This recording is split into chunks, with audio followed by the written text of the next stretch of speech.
What is going on, guys? It's Dom from Mustache the Gathering, and I'm back with another EDH deck tech. Today, we're going over mono green vehicles piloted by Kona Rescue Beastie. Kona Rescue Beastie, you can cast them for 3 and a green, legendary creature, Beast Survivor. They have survival at the beginning of your second main phase. If Kona Rescue Beastie is tapped, you may put a permanent card from your hand onto the battlefield. And if you didn't know, with vehicles, when you crew a vehicle, you tap the creature that crewed it, so you can get Kona tapped without having to risk them attacking and potentially dying. And you could attack if you want, but the main way you're going to get them tapped is to do the vehicles. And on your second main, there's some pretty high CMC vehicles you can get out on your second main phase for free.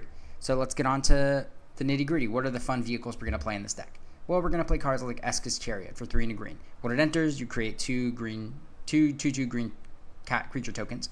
And when it attacks, you create a token that's a copy of a target token you control, which is basically populate.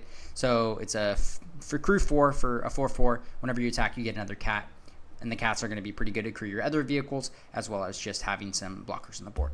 You have Weatherlight, probably one of the better vehicles. It's a 4/5 flyer for 4 with crew 3. Whenever it deals combat damage to a player, you look at the top 5 cards of your library, and you may reveal a historic card from among them, put it into your hand, and the rest on the bottom of your library. Historic cards are artifacts, legendaries, and sagas, so this is a good way to just get more vehicles in your hand for that second main phase when you get to play something for free. It's just going to really accelerate your game because you're going to be able to play a lot of vehicles per turn and, in turn, attack with a lot of vehicles per turn. You have Rolling Hamsphere, brand new vehicle from Bloom Barrel. Really like this one. It gets +1/+1 for each hamster you control. It does cost 7 CMC, but with Kona's second ability, you're going to be able to play this for free. Whenever Kona crews another vehicle on your second main phase. Whenever it attacks, you create 3 1/1 red hamster creature tokens. Then it deals X damage to any target where X is the number of hamsters you control. So this gets big really, really quick. You attack with it once, and then it's a 7/7. And it triggers an attack. So the first time you attack, it's going to be a 7/7, and you can get rid of a blocker. So pretty good in this deck. You got Recruitcraft Theta for 4 mana. It's a 4/4 flying with crew 2. When it enters the battlefield, you create a 0/0 blue alien creature token, and you put a 1/1 counter on it. Whenever it attacks, you proliferate. So you're getting an alien. Whenever this attacks, your alien's getting bigger. Your alien can then enter and crew other vehicles or attack if it gets big enough, and it's also a flyer, which is pretty good. You got Surge Hacker Mech. Pretty good, if I say so myself. It's got Menace. It's a 5/5/4. Whenever it enters the battlefield, it deals damage equal to twice the number of vehicles you control to target creature or planeswalker an opponent controls. I really like this one because you're going to have a lot of vehicles. If you have 3 vehicles, you're playing this and it's dealing 6 damage, which is enough to kill a lot of pretty big threats. And it's got crew 4 with Menace, so it's a pretty good card all around. You got Mighty Servant of Luco, which has Trample, Ward, discard a card. It's a 6/6 for 3, which is pretty good. If it comes crewed for the first time each turn, if it was crewed by exactly 2 creatures, it gains whenever this creature deals combat damage to a player. You draw 2 cards. And that's pretty good. Drawing 2 cards in mono green is pretty worth it. It's a little bit difficult to crew it with just 2 creatures because Kona already has power 4. So if you crew this with Kona, you're not going to get that. But 6/6 for trample is already pretty good. You got Mech Titan Core, probably my most loved vehicle of all time. It's just so cool. It's 2 for a 2/4, and you crew 2.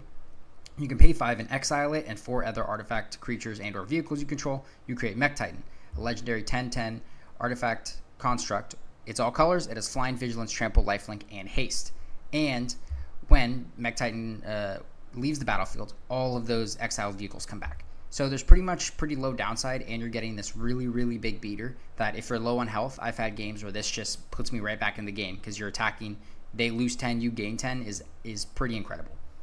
So you have all these really cool vehicles. How are you going to crew them? Because your commander can crew them, but you really need some more people that can crew them.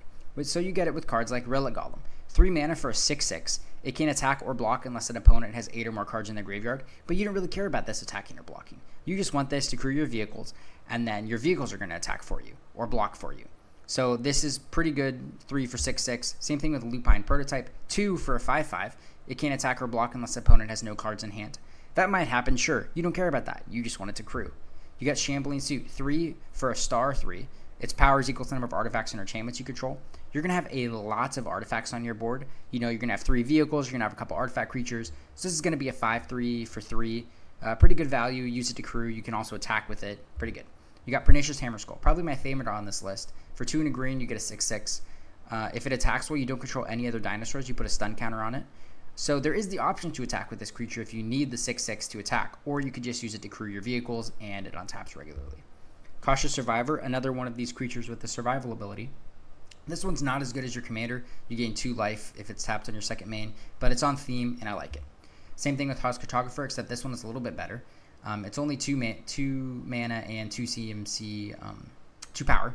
And at the beginning of your second main phase, if House Cartographer is tapped, you reveal cards from the top of your library until you reveal a land card, put it into your hand, the rest in the bottom of your library in any order. So every time you're crewing a vehicle with this, you're thinning your deck of lands, you're getting lands in your hand. That is really, really good value. We also have Steely Champion. I like this one. I like when cards just have colored pips. It's cool. So for 3 green pips, you get a 5/4. Can't be blocked by creatures with power 2 or less. So you can attack with this if you need to, also crew your bigger vehicles. There's also a lot of synergy with cards that want your creatures to be tapped, such as Quest for Renewal. Whenever a creature you control becomes tapped, you may put a quest counter on Quest for Renewal. As long as there are 4 more quest counters on it, untap all creatures you control during each other player's untap step.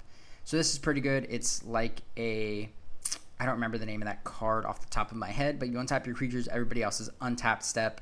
That's pretty good. You untap your crewers, they can block, they can crew other vehicles to block for you. Pretty good. You have Sculpting Steel, which is pretty good in this deck. Your best vehicle on the board, you just get another copy of it. I had a game where Recon Craft Theta was my best vehicle on the board. I copied it. I got 2 aliens. I proliferated twice each turn, and the aliens got really big really fast, and I won the game. You got cards like Steel Overseer. Really like this one. Once all your vehicles are creatures and you attack for the turn, or actually you do this before you even attack. You crew your vehicles, you tap it, all your vehicles get 1/1 counters, and those stay on your vehicle when it goes back to being an artifact. So these just keep getting bigger and bigger each turn. You got Unwinding Clock. Must have for any vehicle deck. You untap all artifacts you control during each other player's untap step. So you attack with your vehicles, they become untapped, and then you can block with your vehicles the very next turn. Very good. You got Canoptic Spider. It's a flying 4/4. Whenever another non-token artifact creature or vehicle enters the battlefield under your control, draw a card. Card draw is going to be a problem with this deck just because it's mono green, and this is really useful. It's got the vehicle synergy, really nice. You got Mech Hanger. For 3 mana, you can tap it and crew a vehicle. It's pretty good in case you don't have a lot of crewers on the board. It's just something else you can do. Also just acts as your normal land. You can tap it for green to cast a vehicle spell. Pretty nice in this deck. You got Intrepid Stable Master. One of my favorite cards in the deck because it just came out in OTJ.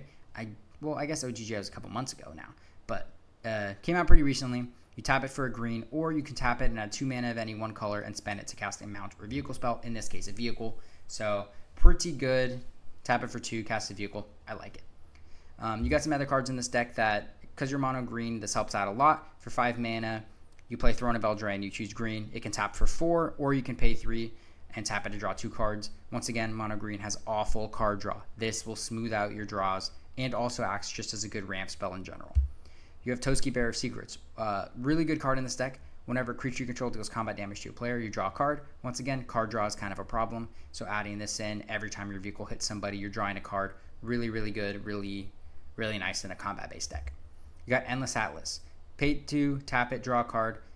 You're going to have 3 or more lands of the same name because you're mono green. You're going to have 3 forests. Pay 2, draw a card. Pretty good value.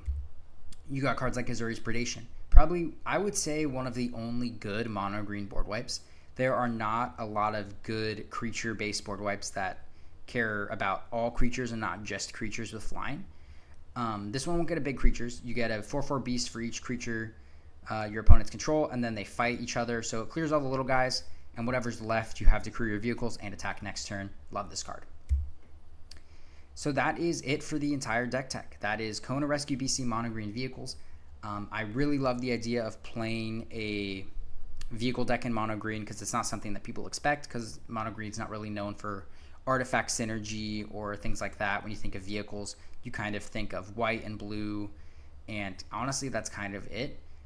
So when this commander came out, I knew I had to build a vehicle deck, and I'm really a big fan of this deck, and I think it's really fun. So if you enjoyed this deck tech, please like, subscribe, leave a comment on cards you think I would put in here, cards you think I should take out.